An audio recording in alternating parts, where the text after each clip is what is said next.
Hey, ladies and gentlemen, my name is Justin Sheck. I'm the owner and CEO of JFlash Sports.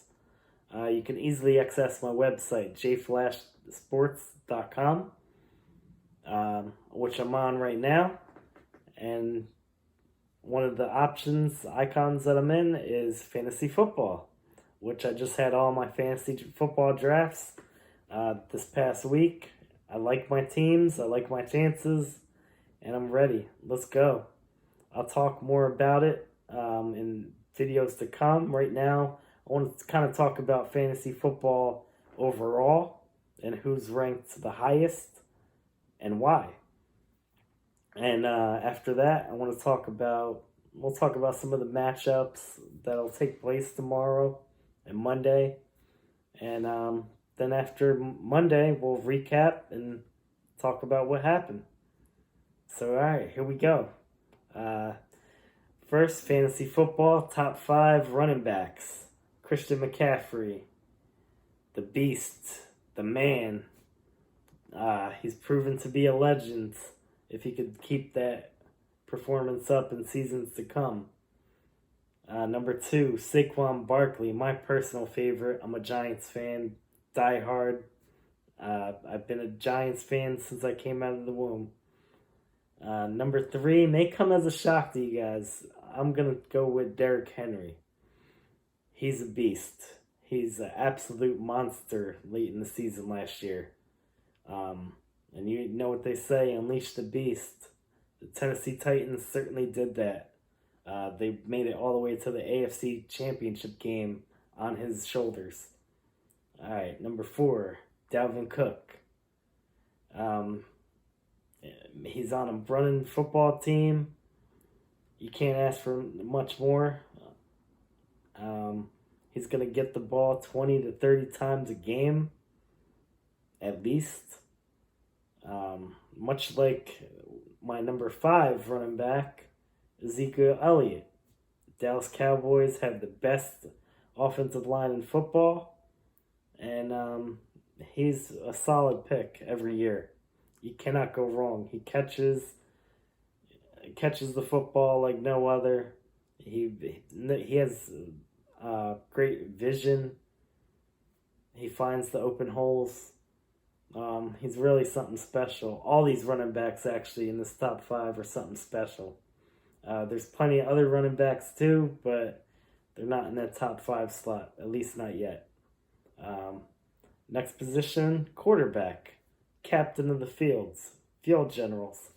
Number 1, I'd have to go with the reigning MVP of last season, Lamar Jackson. I mean, he had a great season. He ran the ball, he threw the ball, he bombed it. He did everything for his team, what it took to win. Can he do it again? I don't know, because the playoffs last year, he choked big time.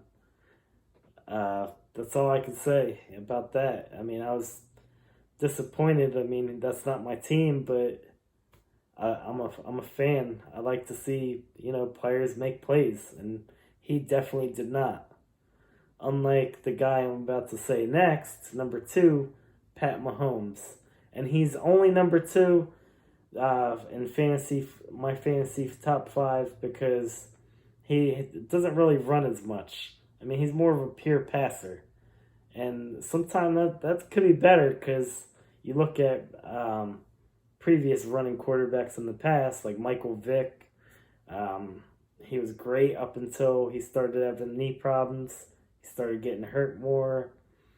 Colin Kaepernick's another one, even though he didn't really get hurt, but I'm not even going to get into that whole issue with him. He was a great football player.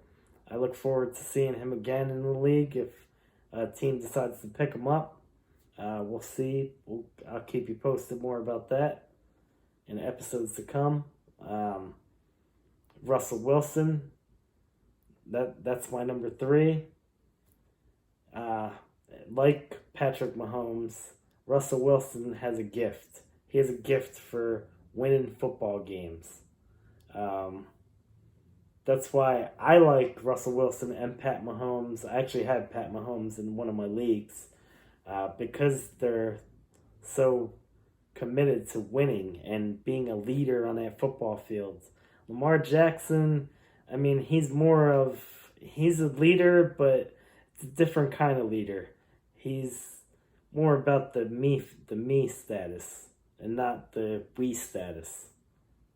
Um, that's how I feel about that. Number 4 is everybody's top pick, top projected pick to be take Lamar Jackson's spot as the reigning MVP, and that's Kyler Murray. He had a couple nice additions. Kenny and Drake, the running back position, which he did play some of the games last year, and he played great. That's why they traded away David Johnson and got the best wide receiver in the game, DeAndre Hopkins. I really love that connection. I have DeAndre Hopkins in 2 of my leagues, and I'm expecting great things from Kyler Murray and Hopkins, and I look forward to seeing the season if they can Arizona can get over that hump and make the playoffs. I don't think they've been in the playoffs since like 1992, I think it was. And I want to say they lost in the wild card. So maybe Kyler Murray, maybe that's their lucky charm. Maybe he could bring them a Super Bowl in the next 3 or 4 years. Who knows? It's a competitive league and anything can happen. My number 5 pick at quarterback, Deshaun Watson. I really think he's a great quarterback. A lot of potential. He tends to overthrow his receiver a lot. You can tell he likes to throw the deep ball, which a lot of quarterbacks, when they like going deep, if they're when they're inside the 20 in the red zone, they tend to overthrow the receiver in the back of the end zone sometime. And it showed against the Kansas City Chiefs. He did that at least 2 or 3 times.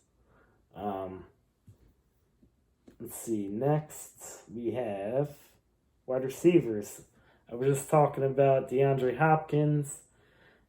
The only reason I didn't put him number 1 on my website is because Michael Thomas. I mean, he broke records.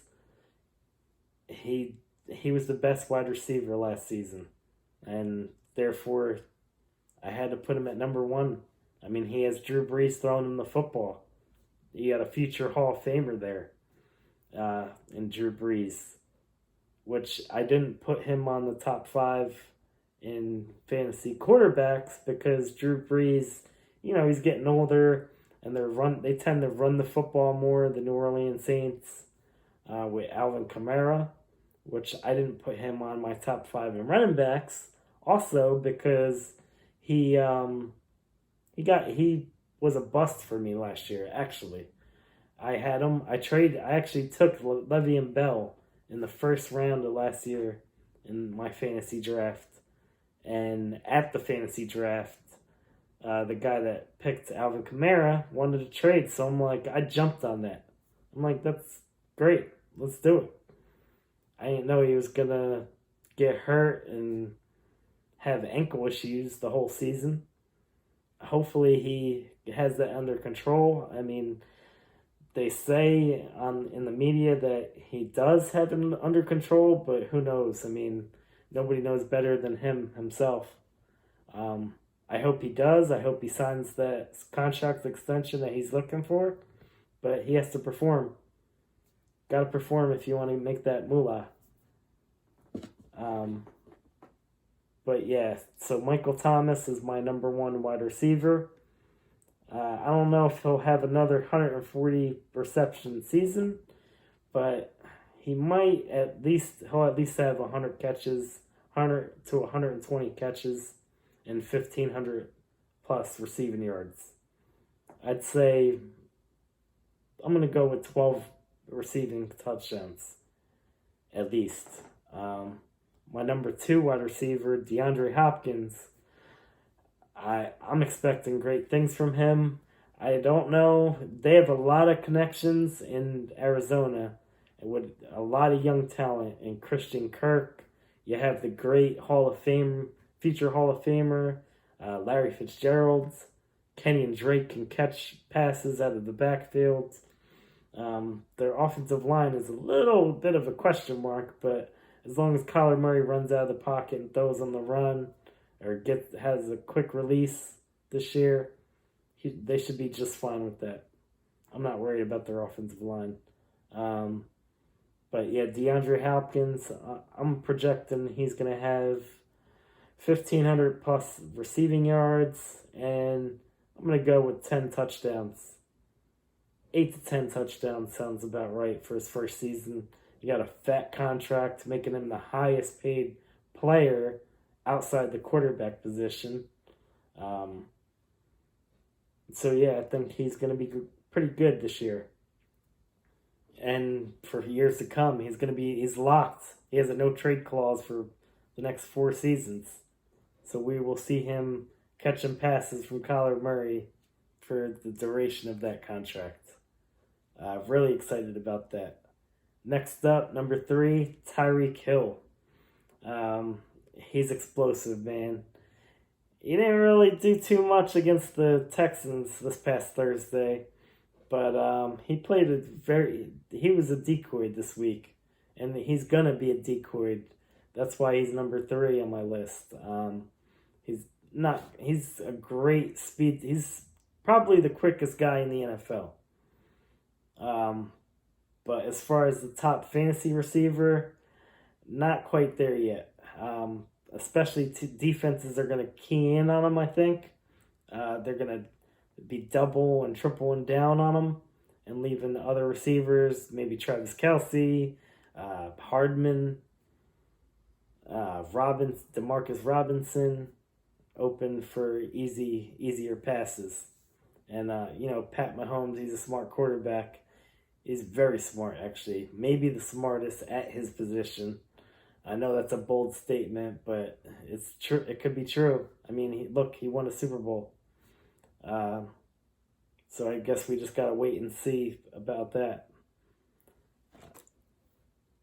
But yeah, I like Tyreek Hill. I think he's going to, I don't know, about 1,500 receiving yards. I'd say about 1,200 receiving yards. And I'm going to go with, we'll say 7 touchdowns this year. Time will tell if I'm right. We'll see. They're only projections. Number 4, I actually can't believe this. I've rated this guy as low as I did, but number 4, Julio Jones, Atlanta Falcons. He's great. His team, on the other hand, Matt Ryan, he needs a lot of protection. He's a pocket passer. Smart quarterback, but he needs protection. He's not a runner. Reminds me more of a Dan Marino type. Even though I don't know if he can rocket the ball in there like Marino did, but he could definitely find the open man if he has enough time to throw. And this year he has a running game, a solid running game. As long as Todd Gurley from the Rams can get back to his usual MVP self. Time will tell about that. I'll talk about that in their matchup with the Seahawks in week 1 a little bit later. Number 5 receiver, Devontae Adams, Green Bay Packers. He's Aaron Rodgers' number 1 guy ever since Jordy Nelson left, which I was kind of disappointed Jordy Nelson left because there was no better connection back when them two were playing together than them two. I'm going to say that Devontae Adams, he has the potential to, if he stays healthy, he does have a problem getting hurt. That's why he's number 5 on my list. If he stays healthy, I'd say 15 touchdowns and 1,800 receiving yards. Despite Green Bay, their recent commitment to the running game in the last season, they ran the ball a lot, and it showed on Aaron Rodgers' list, which is why Rodgers is not a top 5, nor is he in my top 10 of fantasy quarterbacks. He's a great football player. He's a future Hall of Famer. Fantasy football, not the top guy anymore. Okay, let's switch over to tight ends. George Kittle. I mean, what can you say about this guy? He's powerful. He could block. He could catch. He could run the defensive backs over. I think we've seen him numerous times last season take it to the house for 60, 70, 80-yard touchdowns down the sideline. How many tight ends can say they could do that? I know one guy that can say that is Travis Kelce, which is number 2 on my list. But other than those 2 tight ends, I mean, that's pretty much as good as it gets. I mean, they are the top 2 tight ends in football. And their teams definitely count on them to block and to be that third down receiver to pick up the first down, and the red zone receiver as well. I'm projecting George Kittle to have another great season. I think he's going to be the top tight end again in 2020. Let's see. My projection, I'm going to say 1,100 passing yards, and we'll go with 16 touchdowns. Who else is going to get the receiving touchdowns in San Francisco besides him? The San Francisco 49ers running backs, which is about 3 of them, which they'll probably average about 3 to 4 touchdowns each, if that. And Deebo Samuel. I'm projecting him to only have about 4 or 5 touchdowns this year. He's a great receiver to keep in the lines, to pick up first downs and maintain possession with. He's a possession receiver. He's not a deep guy, not a touchdown guy. Number 3 on my list, Zach Ertz. He's getting older, but he's still pretty reliable for the tight end position. He does have a great successor in Dallas Goedert as the backup tight end, and if Zach Ertz gets hurt, I have no doubt that Dallas Goedert will step up in his slot, and who knows what will happen, if he'll even be there next year in Philadelphia. But I'm gonna say Zach Ertz will stay healthy at least for the first 12 weeks of the season, and he'll have about 700 to 900 receiving yards and 9 touchdowns. Next on my list, Baltimore Ravens running tight end, Mark Andrews. He's a strong tight end, more of a blocker than a receiver, but Lamar Jackson does like to go to his tight ends, and especially on third down. He was a third down guy last year, and he picked up a lot of first downs, and I see him doing the same again. More and more teams are going to catch on to that Lamar Jackson scramble type of a quarterback that he is, and when that happens, he's going to have to react quicker with the ball and get rid of the football. That's going to be the key. That's going to be what makes him comparable to guys like Mike Vick, Warren Moon, which he's not really a runner. He has ran in the past. Steve Young, another great runner. He throws on the run. I'd say Steve Young was one of the best at throwing on the run, especially deep. And Lamar Jackson does have an arm, a cannon for an arm. So I'm really looking forward to seeing him with his tight end. My prediction, Mark Andrews. I'm going to say not as many yards as the top 3 tight ends. I'd say maybe 680 receiving yards, and we'll say 8 touchdowns. He's at least going to be good for 8 touchdowns this year. There's a lot of talent on that Baltimore Ravens team, including Mark Ingram, which I know he does have J.K. Dobbins at his heels, ready to take his position and cut into his workload.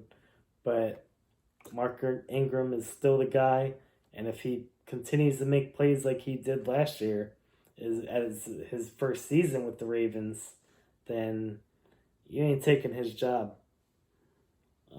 Number 5 tight ends, Evan Ingram, giant. I think as long as he stays healthy, he could be one of the top tight ends in the league.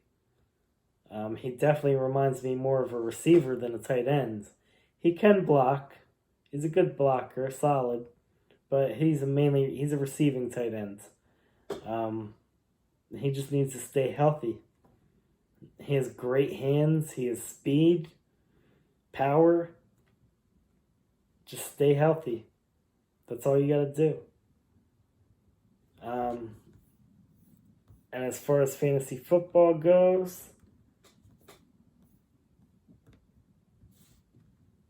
let's switch over to I'm going to click more and NFL Week 1 previews. This way we could talk a little bit about the teams and the matchups this week.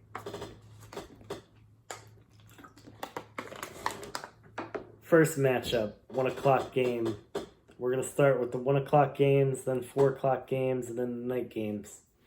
Seahawks and Falcons. That's our first 1 o'clock game. The Seahawks have a 51.4 chance to beat the Falcons. I don't agree with that at all. I actually think the Falcons will go 1-0 this week, and the Seahawks will be 0-1 to start the 2020 campaign. I really like what the Atlanta Falcons have done as far as additions this year. They bulked up their defense a lot. They got a lot of young talent, including on offense, Todd Gurley, which I was talking about a few minutes ago. I think Todd Gurley's going to be in for a better season than he's had in the last couple seasons because he'll be healthy. I'd say, I don't know about 1,000 yards because he does have other running backs that he's going to be sharing the ball with and help take that workload off from him. But I'd say he's at least good for 900 rushing yards, maybe 400 receiving yards, and touchdowns. I'm going to go with 7 rushing touchdowns and 4 receiving touchdowns. Not an MVP status, but still better than he did last year. My next matchup, the Jets and Bills. New York Jets and Buffalo Bills. I don't like the Jets this year. I think they're going to be one of the worst teams in the league. And on the other side, I think the Buffalo Bills are going to win the AFC East this year. Now that Tom Brady's not in that division. And I just think the New England Patriots and Bill Belichick do not have what it takes to keep that contender status up, especially with all the players they have opting out for COVID this year. It's like they have 4 of their key guys that opted out on the defensive side. And Cam Newton, I like him. He's a hell of a showman, but I don't think he has it in him to lead the Pats to the Super Bowl. Not this team, not this year. Not when you still have guys like Pat Mahomes leading his team and Russell Wilson on the Seahawks. Which even though they're going to lose this week, or I believe they're going to lose this week, he still is going to be a top fantasy guy. Like I'm picturing the Seahawks and the Falcons to be a shootout. Maybe 34-31, 27-24, that type of game. Maybe even higher. it could be a shootout, like 42-39. Who knows? With those type of guys, Julio Jones, the deep man, Matt Ryan will look for him very often. Russell Wilson has a bunch of talent. Tyler Lockett, DK Metcalf, Will Disley if he plays. If not, they'll have Greg Olsen at the starting tight end. I do like the Seattle defense, but I definitely think we're going to see more of the Atlanta offense. And it's going to be an offensive shootout, less defense. Especially Atlanta's at home. If it was in Seattle, it'd be a different story. I would go Seattle. But away at Atlanta, I'm going to go Atlanta. And I know I backtracked a little bit, but back to the Bills. The Bills will win. 63.5% chance to win. And in my book, they have a 96% chance at least. Because they're going to beat the Jets. Excuse me. I definitely like Devin Singletary, their running back. He's a speedster. The addition of Stefon Diggs from Minnesota should be great for young quarterback Josh Allen to better develop his game. Their defense, I have their defense in my top fantasy football league, and I think they're the top defense in the league, or they will be. Pittsburgh Steelers are projected as the number one defense right along with San Francisco, but I really think Buffalo is going to step up this year. I'm looking like at a 13-3 season from them to win the AFC East. All right, next game, over to the NFC. Chicago Bears and Detroit Lions. Now, Chicago's the favorite with a 53% chance to beat them. Or 51.5 chance to beat the Lions. But I'm going to go Detroit on this one. I think Matthew Stafford, he almost was not going to be able to play due to COVID, but he had it, he knocked it, and he's back out there. And I think they should have at least, I don't know if they're going to make the playoffs this year, but they'll be a good upset team. And especially this week, I think they're going to be great. Kenny Galladay is not going to be playing. Marvin Jones is in. They supposedly bulked up their defense. Time will tell on that. We didn't have any preseason this year, so it's kind of rough to look at the younger guys that teams drafted. But I really like what I've seen from Detroit as far as defense goes. Offense, they got the running backs, DeAndre Swift. I don't think he's going to be playing so far. He's questionable and doubtful for week 1. But I look forward to seeing him in the coming weeks. But regardless, I think Matthew Stafford is going to lead his team to a 1-0 start. They may lose the next couple of games early on, but this week they're going to win. Next matchup, same division, Packers at Vikings. The Vikings are the favorite. They have the 53% chance to win. Again, Green Bay got a better defense this year. Last year they had a great defense. They also ran the football a lot more than they have in previous seasons, as I said earlier. I really like Green Bay this year. Will they win the division? I don't know. That's going to depend solely on how Minnesota reacts and adapts to this season. Kirk Cousins is on the hot seat. I think actually everybody is on the hot seat, including the coach of the Minnesota Vikings. They have to make the playoffs. They have to win. They have to go deep into the playoffs in order for him to keep his job. Kirk Cousins, he lost his main receiver. Well, one of them, Stefon Diggs. He still has Adam Thielen and Kyle Rudolph, and Ito Smith is also an up-and-coming tight end. I'm looking forward to seeing what he has. But mainly, this team's going to be a run football team. So I'm going to go Minnesota Vikings. Dalvin Cook rushes for 2 touchdowns and takes a long screen pass to the house, 60 yards or better. Next matchup. Still in the 1 o'clock games. Dolphins and Patriots. No contest. Patriots win. 69.9% chance that they'll win. That could even be higher. Tua Tagliavia, however you pronounce his name. I like him. I think he's going to be a great quarterback to fill that starting quarterback role in Miami. He's not going to be playing this week. Ryan Fitzpatrick will start, and Miami Dolphins will lose to the New England Patriots. I'm going to say by a score of, we'll say 41 to, well, I'll give them 2 touchdowns. 41-17, Patriots. Next matchup up in 1 o'clock games, Eagles and Washington. Eagles have a 70% chance to win.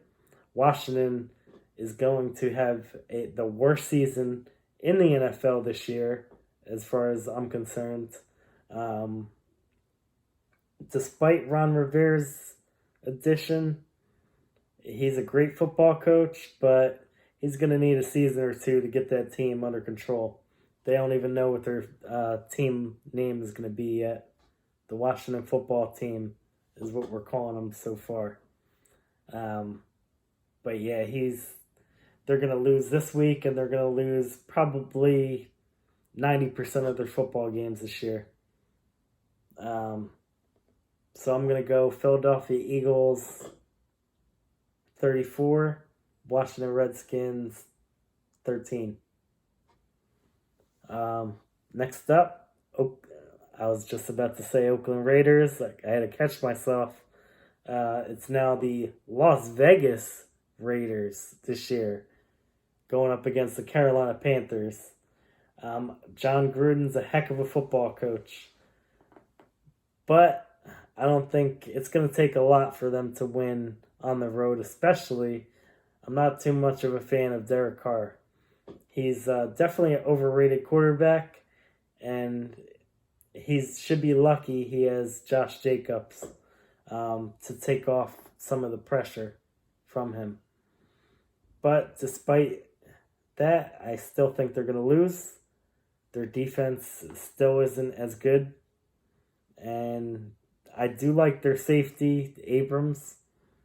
I think he's a nice young talent, and he should lead their defense in years to come. But week 1, I think it's going to be close. I'm looking at it like a 31-28 game in Carolina Panthers' favor. I think Christian McCaffrey is going to pave the way with his running and his catching. Teddy Bridgewater is probably going to look for DJ Moore often and early. And he's going to I predict that McCaffrey will have 10 plus catches in week 1. So yeah, I think the Panthers are going to win. Next game, Indianapolis Colts and Jacksonville Jaguars. I don't like the Jacksonville Jaguars this year. The Colts have a 66.6% chance to win. I'm going Colts. Phillip Rivers, I love him on the Colts. I think he's going to have a great season. They may even win their division. They are the favorite to win their division. They have tons of talent at the running back position. Jonathan Taylor and Marlon Mack. Still got T.Y. Hilton as the starting wide receiver. They have a couple different tight ends. They like to rotate in. Their defense is great. So yeah, I think Score-wise, you may want to go with the under on that one. As I don't think Jacksonville's going to be putting up too many points. They'll put up some. Gardner Minshew. He's a nice young talent too, but he's not going to do good in this game. As I'm seeing, the Colts are going to beat the Jaguars 27, we'll say 27-10. I'll give Jacksonville at least one touchdown. And that's to be nice. They may not even score any. Maybe 27-3 is what I was originally thinking. But we'll say 27-10, final answer. Next matchup is still in the 1 o'clock games, the last of our 1 o'clock games. The Cleveland Browns and the Baltimore Ravens. Rivalry game. You never know what to expect with these two teams, but I think the Baltimore Ravens are going to be trying to make a statement. Excuse me. And they have a 69.8 chance to win. I actually personally think that percentage is higher. It's more in the 80 percentile. I do think it's going to be a close game. I'm thinking 27-21 Baltimore Ravens. Next up, over to the 4 o'clock games. We got the LA Chargers. I almost said San Diego. Caught myself again. These teams changing their cities and stuff. Starting to trick me a little bit. Chargers are the favorite. They have a 56.5% chance to win. I'm going with the Cincinnati Bengals in this one. They're at home. They have a great young football team. Their coach, Zach Taylor, has a great base set up for his football team. He's made it a point to draft team captains in most of his positions on offensive and defensive sides of the ball. And I like Joe Burrow a lot. I think he's going to have a great game, especially with Tyler Boyd and A.J. Green. I do think A.J. Green will be healthy this year, and that's a dangerous combination. They also have a great tight end in Azuma. So yeah, I think the Bengals are going to win. It might even be a shootout because LA's defense is good, the Chargers, but especially with Joey Bosa, they're without their guy Derwin James, their safety. That definitely will hurt them with having receivers on that side of the ball in Cincinnati. AJ Green is a big guy. So is Tyler Boyd. So is John Ross III. I definitely think it's going to be a great debut for Joe Burrow. So I'm going to go Cincinnati Bengals 28 and LA Chargers 24. That game is going to be so tight. It may even be 28-27. But final answer, 28-24 Cincinnati. Next game, you got Tom Brady versus Drew Brees at the New Orleans Saints home. The Saints may have a 59.1 chance to win, which I think that should be a little higher. I think the Saints still pull it off, even though Tampa Bay is going to be one of the up-and-coming teams in the NFC this year. Tom Brady's leadership cannot be overlooked. There's a reason why we've all called him the GOAT in past years. And I'm not a Patriots fan by far. I actually like him more now that he's not on the Patriots. I still think even without Mike Evans, they'll keep it. The Tampa Bay Buccaneers will keep it close, but not close enough. Drew Brees is still gonna be throwing the ball to Michael Thomas, out in the flat to Alvin Kamara. You got Latavius Murray as the backup. He's going to get some goal line carries there. to give Alvin Kamara a rest. And let's not forget Emmanuel Sanders from the Niners. He's the number 2 receiver in New Orleans. And I think he's going to have a great season. He should.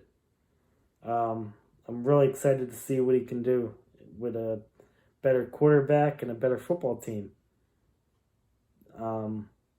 Not saying San Francisco is not a good football team. The Saints are better. I think their record proved it last year. Even though the San Francisco 49ers did make the Super Bowl, they didn't win. So yeah, I think the Saints will win this one in a shootout with Tom Brady. It's going to be a high-scoring game. I'm predicting 45-42. The defenses will have no bearing in this one. It will be an offensive shootout. And that was the second of our 4 o'clock games. The next is the Arizona Cardinals and the 49ers. Now, despite the 49ers may not be as good as the Saints in my book, I do think they're going to win this week and go 1-0. The Arizona Cardinals do have a chance to upset them, definitely. But I don't think their defense is as good, not yet. Plus, the Niners do have a 69.3% chance to win this week. And I actually think that should be in the 80th percentile as well. I'm going to predict that their defense gets the best of Arizona and they win 27-13. Next game. That's it for the 4 o'clock games. The Sunday night game, Dallas Cowboys at the LA Rams. Or the St. Louis Rams, excuse me. No, St. Louis. Now we're just confusing me. All these different city changes. Let's go Dallas Cowboys at the LA Rams. Kickoff's at 8:20. The Cowboys have a slight advantage, 50.9% chance to beat the Rams. I don't think that's going to happen. I think the Rams defense, they do have the better defense, and they will win by, it's going to be close. This game could go 3 points or less, easy. It may even be a 1-point game. I'm going to predict that the Rams win, let's say 21-20. Defensive game, but not really. The offenses will still put up points. We'll still see some fantasy points on both sides of the ball. Next matchup, Steelers at my New York Giants, which the Steelers are the heavy favorite, 60.7% chance to win. Giants are at home, and I think the Giants are going to shock a lot of people and a lot of teams this year. I'm going to go, actually, my upset of the week is the New York Giants, and I'm going to go, I don't think they're going to be able to keep up with Daniel Jones and the Giants' newly looking offense. I think the Steelers' defense is very tough with TJ Watt. If the Giants can control him, I see them winning the game 28. It'll be tight. 28-20, we'll say. I see the Giants' defense stepping up and getting the drop on Ben Roethlisberger.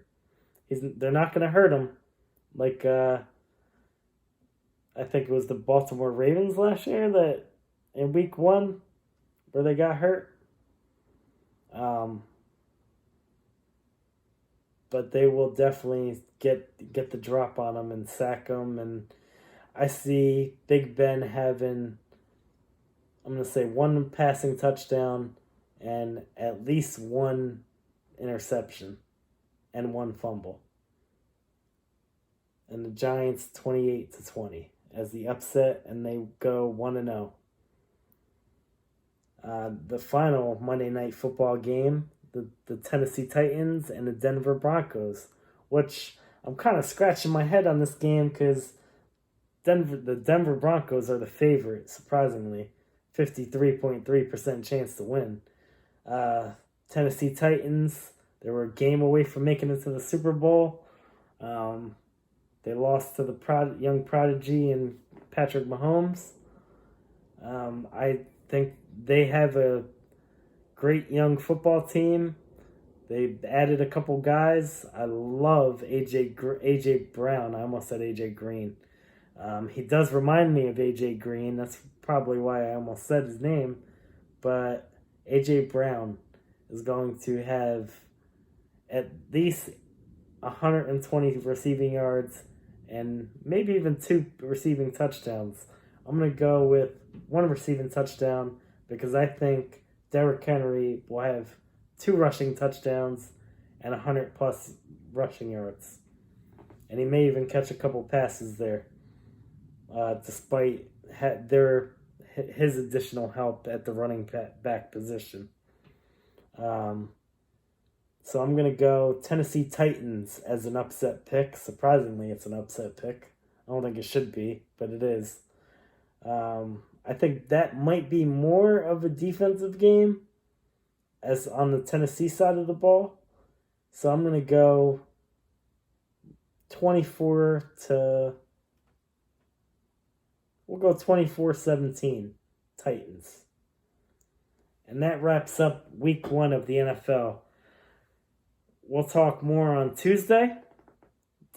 Tuesday or Wednesday morning to see if some of my predictions are correct. Thanks for watching, guys. Hit that like button, hit the subscribe button on my YouTube channel.